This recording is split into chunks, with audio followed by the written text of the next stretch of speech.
That cold October evening, I watched a young man get shoved off a bar stool and pushed out into the rain by the doorman of the wine bar next to my bookshop. I gave him my coat, bought him a bowl of chili from the cart around the corner, and sent him on his way with a book that had belonged to my late wife. The next morning, my daughter and her husband walked through my front door with a lawyer, a clipboard, and a plan they had been quietly building for longer than I'd known.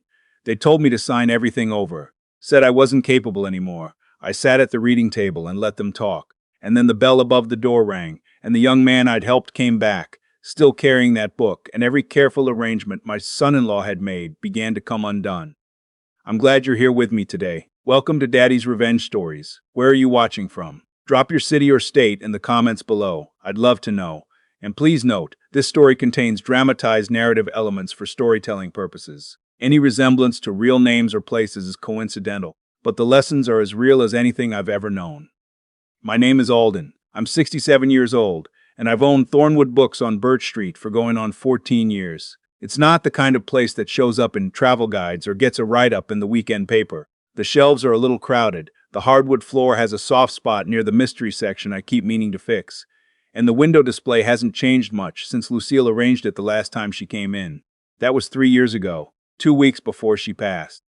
People who'd known Lucille always stopped at that window. They stood a moment longer than they needed to, looking at the little arrangement she'd chosen. A leather-bound Steinbeck, a poetry collection with a wildflower pressed between the pages, 2 children's illustrated books she said deserved more sunlight. I've rearranged everything else in this shop a dozen times over. That window I've left alone. I was at the back counter on a Tuesday evening in October, going through a box of donations someone had left on the step. Old paperbacks, a few hardcovers, a dictionary with the cover hanging by one hinge. Milo had already locked the register and was pulling on his jacket in the back hallway. He'd worked for me 11 years, longer than the shop had been on its feet. He was 43, quiet in the way of a man who notices more than he says, and he had a habit of pausing at the door before he left, like there was something sitting behind his teeth. You need anything before I go, Alden? I'm fine. Get home before it really starts coming down. He glanced at the front window. The rain had been building since 4 o'clock, coming in off the river in low gray sheets. All right, he said, but he stood there another moment. You know, he started, then stopped. Never mind. Good night. Good night, Milo. The back door closed. Outside, the rain tapped the window glass, steady and indifferent, the kind of rain that doesn't care what it interrupts. The wine bar next door is called Linden & Co. It opened 4 years ago. They serve small plates and bottles starting at $60, and they have a host who looks at your shoes before she looks at your face. I've watched it do fine business, because this city has always had people willing to pay for the feeling of belonging somewhere exclusive. That's not a judgment, it's just what I've seen. What I heard at 6:15 wasn't the sound of someone choosing to leave, it was the sound of someone being removed. 2 men in black shirts had a young man by the arms, walking him out, not politely, not with any pretense of courtesy, and they pushed him off the front step so he stumbled sideways into the iron railing and caught himself on the wet sidewalk. He was maybe 28.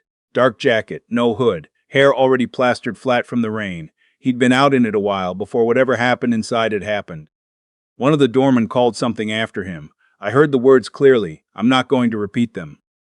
The young man stood up slowly, and his expression wasn't angry. It was the expression of someone who has run out of a particular kind of energy. The energy it takes to be surprised by people treating you badly. I took my coat from the hook by the door. It was the good one, navy wool, heavy enough to keep the cold out, the one Lucille bought me for our 32nd anniversary. I went outside. The rain was immediate and serious. I crossed the few feet of sidewalk and held the coat over both of us. Come on, I said. There's no reason to stand out here. He looked at me the way people look when they're deciding whether accepting help is worth the cost to whatever's left of their pride. I've worn that look myself. I waited. I'm all right, he said. You're soaking wet in October, I said. Come on. His name was Declan. He told me that when we were sitting under the awning of the dry cleaner 2 doors down, eating chili from the cart run by a man named Purvis, who'd been on that corner since before I opened the shop. Purvis didn't ask questions. He handed Declan a cup of crackers and an extra napkin without being asked, and I appreciated that. What happened in there? I said. Declan wrapped both hands around the cup, went in to get out of the rain, asked if I could sit at the bar. They said it was reserved? He looked at me sideways. There were 5 empty stools. There usually are, I said. Something moved across his face. Not quite a smile. The particular expression of a person who's been told a lie so recently, the shape of it is still fresh. We ate without rushing. The rain eased slightly. I asked where he was headed, and he said he had a rental car a few blocks over. He was in town for work. He didn't say what kind of work, and I didn't push.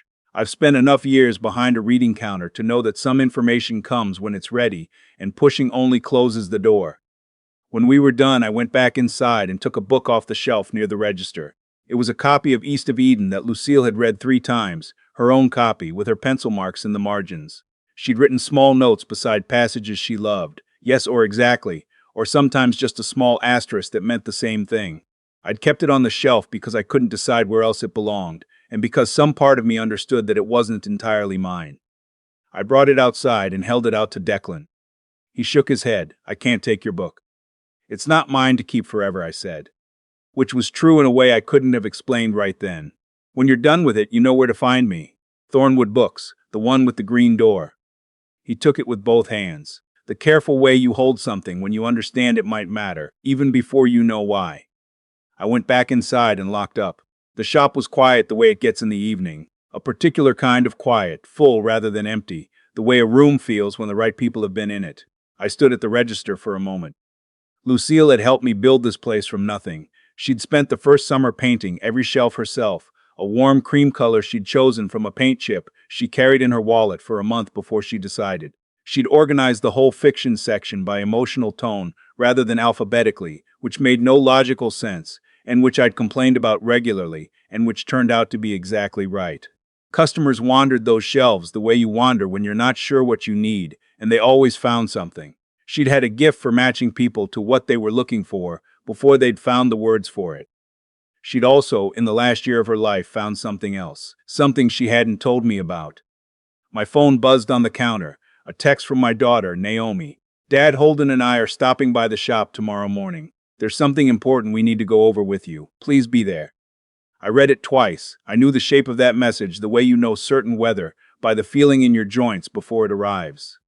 I set the phone down and looked at the rain on the window glass. I thought about Declan out there somewhere with Lucille's book. I thought about what was tucked inside the back cover, and I thought about what it meant that I'd given it away tonight, of all nights. I didn't sleep much. I was at the shop before 6, coffee made, the reading table cleared. Milo arrived at 8:30. He came through the back and hung up his coat and stood in the doorway between the stockroom and the main floor with his hands at his sides. "Milo," I said, "you started to say something last night." He came and stood across the reading table from me. He looked at his hands. "About 8 weeks ago," he said, "your son-in-law came by on a Thursday, during your lunch hour. Said you'd asked him to pick something up from the storage room in the basement. Said you'd forgotten to leave him a key." I put down my coffee. I never asked him that. "I know," Milo's jaw set. "I told him I couldn't give access to the basement without your say-so. He offered me $300 in cash." The number sat between us in the air for a moment. I said no, told him to go. He did. Milo looked up. "But I didn't tell you. I've been sitting with that. I should have told you the same day, and I didn't, and I'm sorry for it." I looked at my employee of 11 years standing there, with the expression of a man who'd done the right thing eventually, and wasn't certain eventually was good enough. "You're telling me now," I said. "That's what counts." He nodded once sharply, the way a person does when they've been holding a breath a long time, and someone finally gives them permission to let it go. The bell above the door rang at 9:43. Naomi came in first. She was wearing a gray coat I hadn't seen before, buttoned to the collar, hair the way she wore it for presentations. She was not looking at the shelves the way she used to when she was small. She'd come to the shop on Saturdays as a girl and run her fingers along the spines like she was reading them through touch. She wasn't looking at anything now except the space just past my shoulder. "Dad, we need to talk." She didn't say good morning. Behind her came Holden. He was 44, broad-shouldered, with a kind of ease about him that I'd spent 12 years learning to understand correctly. He shook hands like a man running for office. He smiled at exactly the right moments. He remembered names at parties and told the right jokes, and I had never once seen him caught genuinely off guard, which is not a quality I've ever found reassuring in a person. "Alden," he said, warm as a lamp. "Good to see you." 2 other people followed. A man in a charcoal suit who introduced himself as Jarrett, a financial consultant. I noticed the slight hesitation before the name, the business card he produced, and then retracted when I didn't reach for it, and a woman in a white blazer who introduced herself as Dr. Pamela Stowe, a cognitive assessment specialist, with a clipboard and a smile that had been practiced long enough to look almost effortless. Holden gestured at the chairs around the reading table, as though he were doing me a favor by suggesting I sit in my own shop. I stayed behind the counter. "We're worried about you," he began, leaning forward, hands clasped, the posture of a man staging sincerity. "Naomi and I both are. There have been things over the past few months." "What things?" I said. "Memory concerns. The billing issue with the distributor in July, the confusion about the storage inventory in the basement." There was no confusion about the storage inventory. I knew exactly what was down there. I'd organized it myself in May. Naomi's voice was careful, rehearsed. She was looking at a point to my left. "We love you. We just want to make sure you're protected." I looked at my daughter. For one moment, just one. Something flickered behind her eyes that I recognized from when she was 8 years old and had dropped a mug Lucille loved and came to tell me about it and couldn't find the words. Then it was gone, replaced by the composed expression she'd walked in wearing. Jarrett opened a leather portfolio on the reading table and produced a document, thick and tabbed, and turned it to a page with a yellow flag at the margin. "This is a financial power of attorney," he said, "temporary and reversible. It establishes joint management of your business and personal accounts while the assessment is completed. Very standard in situations like, in the state where I live, a power of attorney executed under circumstances suggesting coercion or undue influence is voidable under contract law. An assessment conducted without prior notice by an unverified specialist in a private setting carries no legal standing whatsoever." I knew both of those things because my attorney, a man named Baxter Finch, had explained them to me 13 months ago when I first began to understand what direction Holden was moving. "I know what this document is," I said, "and I know it has no teeth." Something changed in the room. Dr. Pamela Stowe stepped forward and uncapped her pen with a precise little click. "Mr. Alden, I'd like to ask a few orientation questions. Nothing invasive." "You're not a cognitive specialist," I said. She stopped.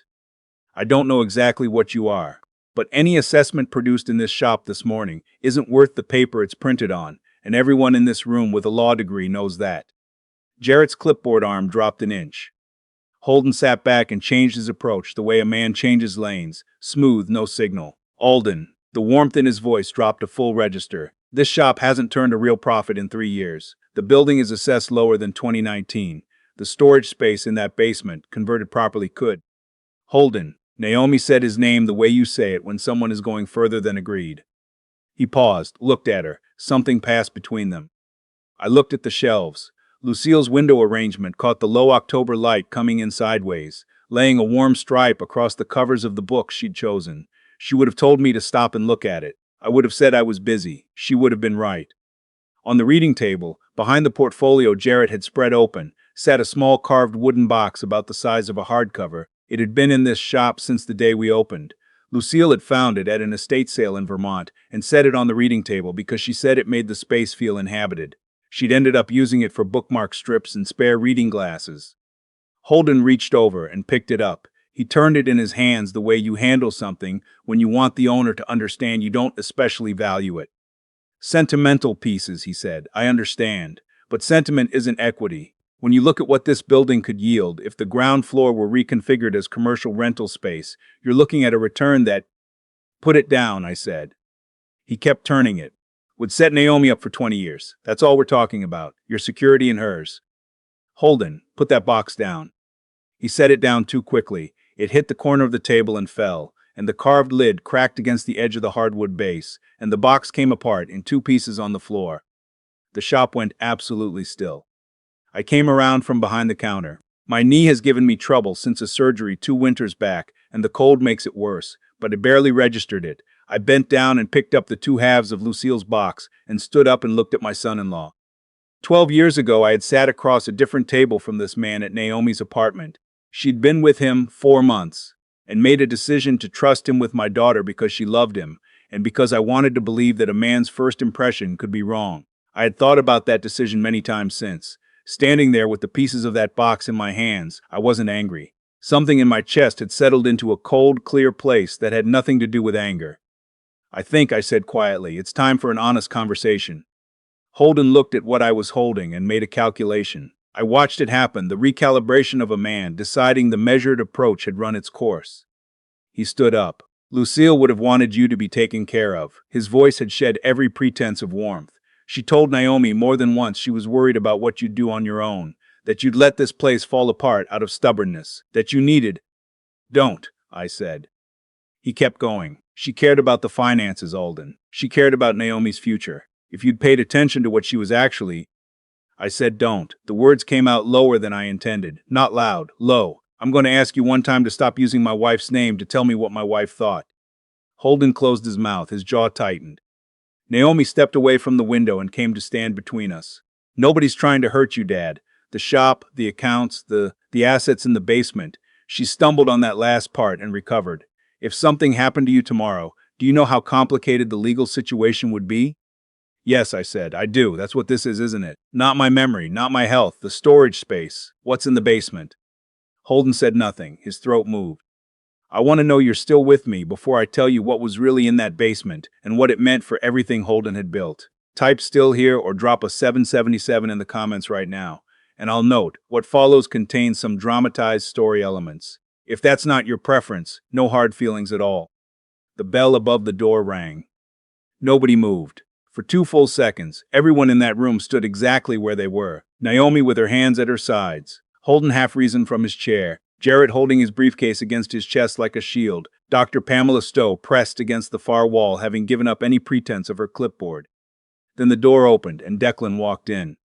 He was wearing a clean dark jacket over a gray shirt, pressed nothing showy. His hair was dry. He looked entirely different from the young man I'd helped off a wet sidewalk 14 hours earlier, and at exactly the same time, he looked completely the same posture, same quality of attention in his eyes, same economy of movement.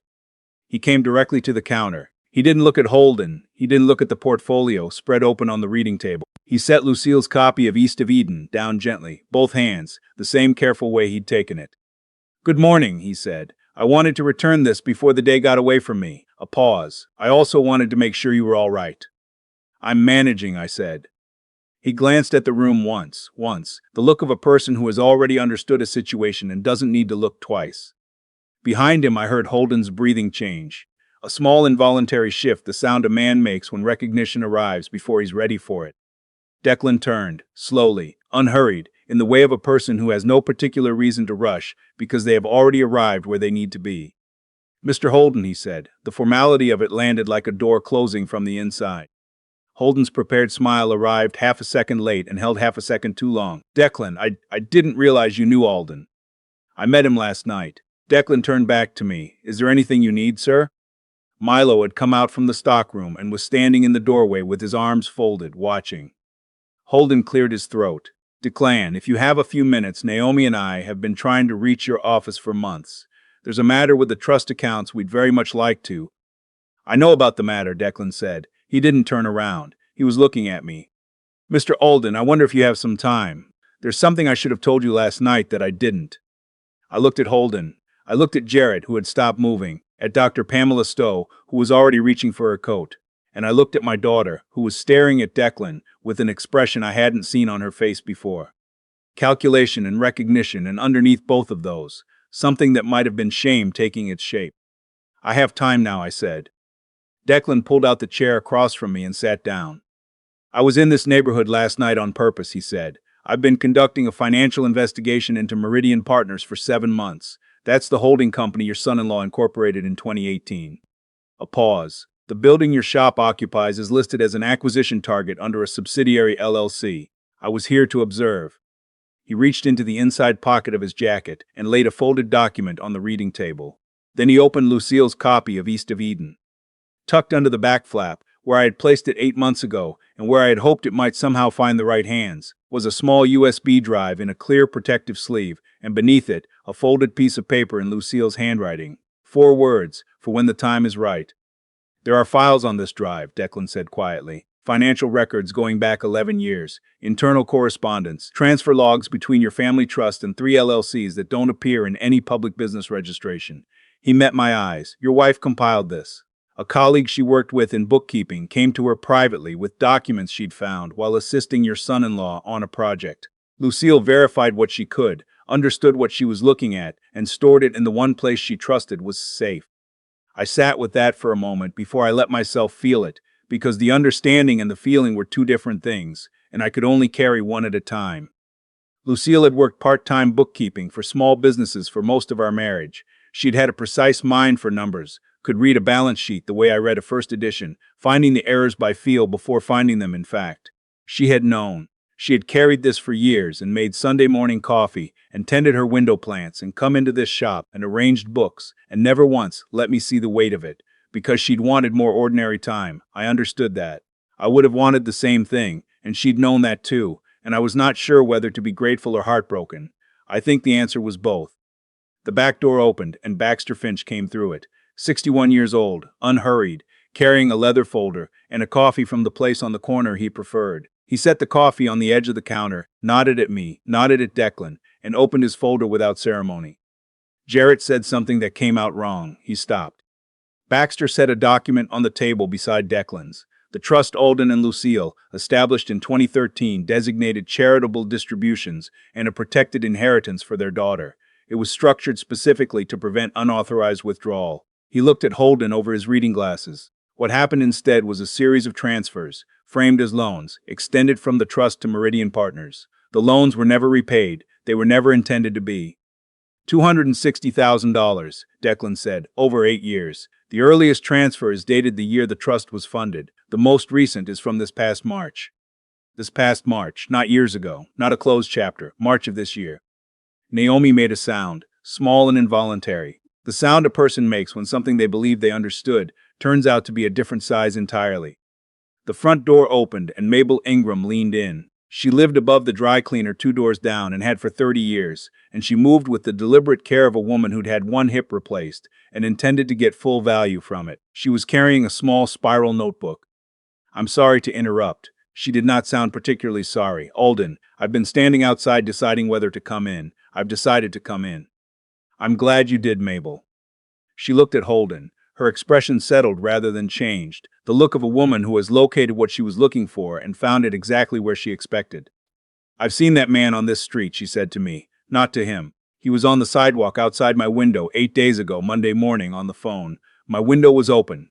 She opened the notebook. I wrote down what I heard, because it struck me as the kind of thing a person should write down. She read in a clear, level voice. "The old man has no idea what's in that basement or what it's worth. If we can establish guardianship before he figures it out, we don't need his signature on a single thing, and then she'll go along. She always does." She closed the notebook and set it on the counter. "I have lived 2 doors from this shop for 11 years, she said. "I watched Lucille put those books in that window. I have not felt right about what I've been seeing across the street this past year, and I'm sorry I took this long to say something." "You're here now," I said. Baxter reached for the notebook. "Mrs. Ingram, would you be willing to sign a statement?" Mabel produced a pen from her coat pocket. I brought one. Holden was on his feet. He'd straightened his jacket, the automatic grooming of a man preparing to exit on his own terms. His phone was in his hand and he was looking at it the way people look at phones when they want the room to believe they have somewhere more important to be. "I think we've all said enough for one morning," he said. His voice had lost every quality it had walked in with. "Naomi, we should." "Holden." Baxter set down his pen. Calm and final, the voice of a man who has spent 40 years in courtrooms and considers elaboration unnecessary when 2 words will do. "I wouldn't." Holden did not move toward the door again. I looked at my daughter. She was standing with her arms at her sides now, not crossed, just at her sides, and she was looking at her husband with an expression I had never seen her direct at him in 12 years of watching them together. Not deference, not the careful navigation of a woman steering around something she couldn't name. She was looking at him with clear eyes. The eyes of someone who has just seen the full shape of the thing they've been living inside, and is taking its measure for the first time without anyone else's hand on the compass. "Naomi," Holden said.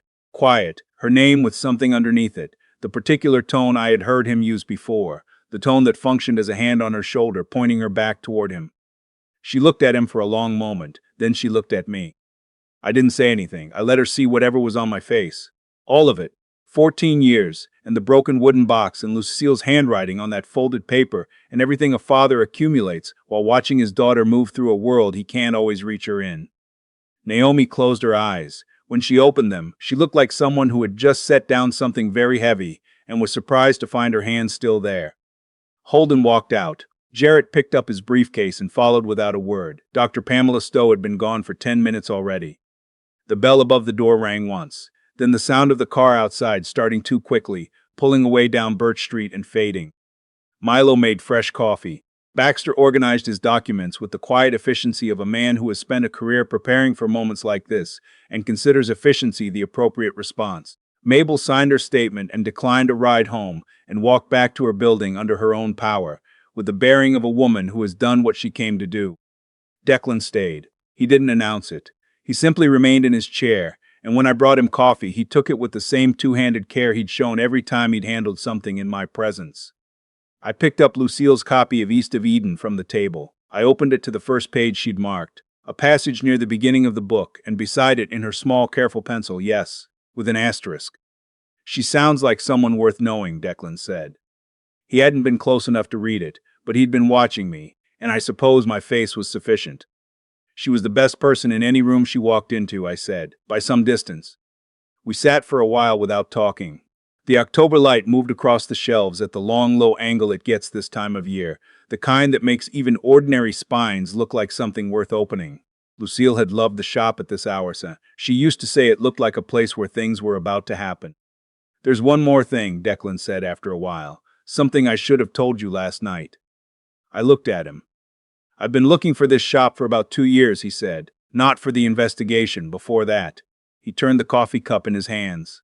When I was 7, my mother and I were having a very hard winter. She was working 2 jobs, we were behind on rent, and there was a week in December where it was a question of groceries or heat. He paused. A man came by on a Saturday. He'd heard from a neighbor that we were short. He left 3 bags on the front step, knocked, and walked away before my mother could come to the door.